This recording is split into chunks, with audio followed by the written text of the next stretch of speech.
Teksa harta territoriale në Shqipëri pritet të ndryshojë dhe Komisioni Përkatës ka nisur punën prej disa muajsh. Qarku i Lezhës kërkon ruajtjen e kufive aktual dhe madje zgjerimin e Bashkisë së Mirditës, e cila është kurrur nga popullsia gjatë viteve të fundit. Eksperti i pushtetit vendor Gjo Kjaku dhe kulturologu Gjergj Marku theksojnë se Bashkia e Mirditës duhet të ketë një territor më të gjerë duke përfshirë Ulcën dhe një pjesë të zonës së Pukës, të cilat kanë qenë edhe më parë pjesë e kësaj treve.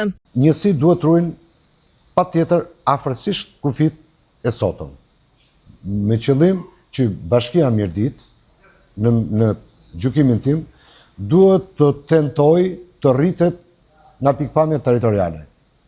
Unë kujtoj që 10 vjet përpara, në propozimet në shkresat tona të grupit punës, ka qenë propozuar që Bashkisë Mirdit t'i shtohet dhe njësia administrative Ulës, Shkopet. Sepse është pjesë integrale e bashkisë në planin kulturor, në planin ekonomik, në planin e zhvillimit të qëndrueshëm territorial dhe për më tepër që historia na tregon se ai territor, ajo njësi ka qenë pjesë historike, tradicionale dhe integrale me Bashkinë Mirdit. Mendoj se kufit territorial të qarkut Lezhë sot nuk mund të cenohen përveç faktit kur thashë mund të zgjerohet kur bini deri në kufit e Thumanës, mbase, apo Mirdita në kufit e rrjedhës së lumit Shkopetit. Urojmë që të bëhet ai komisioni të arrihet të bëjë gjithë filtrimin e dur në të gjitha zonat dhe mbi të gjitha të ketë edhe atë dëgjesat publike janë shumë të rëndësishme.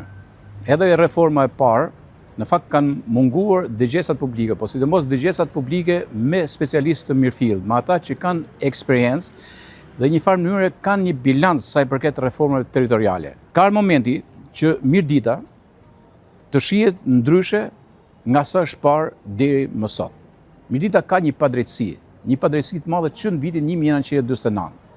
Është një padrejtësi që mund të themi ka qenë një padrejtësi e bërë qëllimisht dhe politikisht. Ka momenti që kjo gjë që u bën, kjo padrejtësi të vihet në vend. Unë mendoj që duhet të shkojë në kufit natyral të saj që ka patur. Ka ra në një numër kaq të vogël banor sa thu me vete, ato të ekzistojë masi treve. Duhet të ketë që nga fusharësi, po dhe në zonë të Lezhës që po them Kreshta, Sibër. Zona tjetër që është e Ulcës, pra janë kufit natyral. Kjo zgjeron dhe kufit e saj tradicional, por njëkohësisht shton edhe numrin e banorëve. Të merret parasysh pikërisht edhe etnokultura e tyre, tipologjitë, antropologjia kulturore e një zone të caktuar.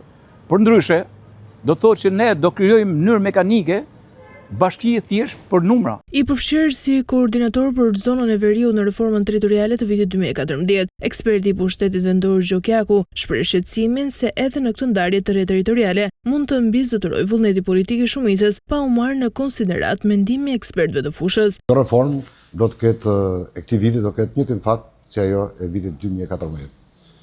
Çka duhet të them me këtë, që megjithse një numër i madh kapacitetesh njerëzore, të cilët punuan për reformën territoriale të vitit 2014, patën fatin që natën e fundit para se votohesh në parlament, e gjithë harta elektorale apo harta administrative është shkruar në zyrat e kryeministrit duke injoruar gjithë punën e projektit për 2 vjet me radhë. Çka paralajmëroj që të njëjtin fat do ketë dhe kjo e sotme. Këtë reformë do të dominojë vullneti politik i shumicës për të krijuar një hartë të re elektorale me qëllim apo duke parashikuar rezultatin në zgjedhjet lokale dhe ato politike.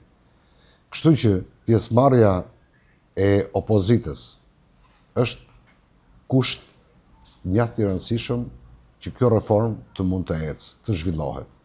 Sikundër, po kaq e rëndësishme është përfshirja grupeve të interesit dhe sidomos konsultimi qytetar në çdo rajon, në çdo njësi administrative, në çdo grup biznesi, në çdo njësi të qeverisjes vendore, në mënyrë që ata të përcjellin nevojën për një reformë tjetër funksionale, ku në themel të cilës ngeret afrimi i shërbimit për qytetarit. Me reformën territoriale të vitit 2014, qarku i Lezhës u nda në 3 bashki, Lezhë, Shkurbin dhe Mirdit, cilët konsiderohen se kanë qenë pjesërisht efikase me disa problematika të vogla.